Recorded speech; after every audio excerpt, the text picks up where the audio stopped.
The Night I Followed the Dog. Words and Pictures by Nina Laden. I have a dog. Nothing exotic or special, just an ordinary dog. In fact, I always thought he was a boring dog. What I mean is, he can fetch, roll over, and shake hands, but mostly he sleeps and eats. I used to think that our next door neighbors had the best dog in the world. Their dog can sing and change the channels on the TV. Their dog always wins medals in obedience school. But I don't think their dog is so great now, not since the night I followed my dog. Every night I let my dog out and he runs off into the darkness with his tail wagging. The next morning I let him in and he heads straight for the food bowl. But one morning I knew something was funny when I opened the door a little bit earlier than usual and I saw my dog jump out of a limousine wearing a tuxedo. Before I could look twice, he disappeared into the backyard. I opened the kitchen door and whistled. When he came into the house, he was the same as he always was, hungry. I really wasn't sure that I believed what I had seen, so that night I decided to follow him. I wore dark clothing so I wouldn't be noticed, and I left my bicycle near the door so I'd have it close by. When I let the dog out, I slipped out too. I took out the garbage so he wouldn't suspect anything. The dog went straight to his doghouse. I saw a light go on inside. Slowly, I snuck around the backyard and peeked into the doghouse. This was not the doghouse that I had helped build. Inside there was a living room, a bathroom, and a huge closet full of fancy clothes. The dog was in the bathroom. He was wearing a tuxedo and fumbling with the bow tie. When he came out, he casually walked out of the doghouse, across the yard, and down the street.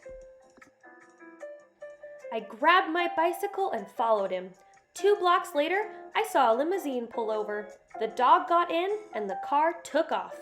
I started pedaling faster. The car headed across town. I thought I would lose them, but luckily they were stopped by a few red lights. After a while, I found myself in a part of town that I had never seen before. The buildings all seemed to be empty and it was very quiet. The limousine stopped. I hid and watched my dog get out. He disappeared into a building and the limousine pulled away. There was nothing on the outside of the building, just 2 brass fire hydrants on either side of the entrance. I opened the door. At the end of the hall there was a neon sign that said, "The Doghouse." I crept closer. It looked like some kind of club. I decided to get a closer look.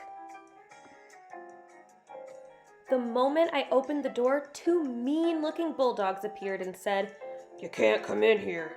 I didn't know what to say, so I said, but, I saw my dog. I think my dog's in here.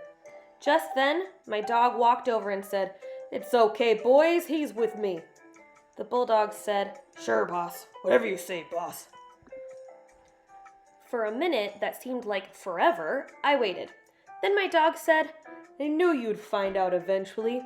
Well, now you know. This is my place." I looked around. Finally, I asked, "What is this place?"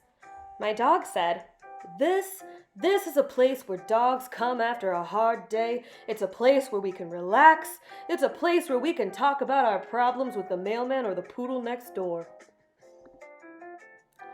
See all the sofas? We can sit on the sofas here. We can get treats without having to lie down, roll over, or play dead. And if we want to chew on a shoe or chase our tail, no one will stop us. We have no masters here, no leashes, and no rolled up newspapers. This is a place where dogs can be dogs. We sat down. A Cocker Spaniel came by and asked me if I would like a bowl of water or some biscuits. Little by little, dogs of all kinds started coming in.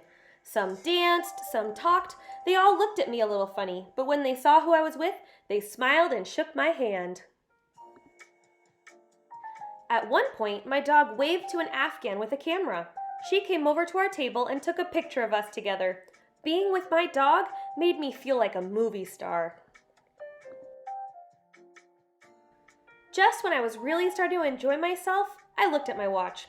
I told my dog I had to leave or I'd get in trouble. He nodded. I think he was about to say something, but a glamorous greyhound grabbed his paw and whisked him onto the dance floor. As he was getting up, he tossed me the photo of the two of us.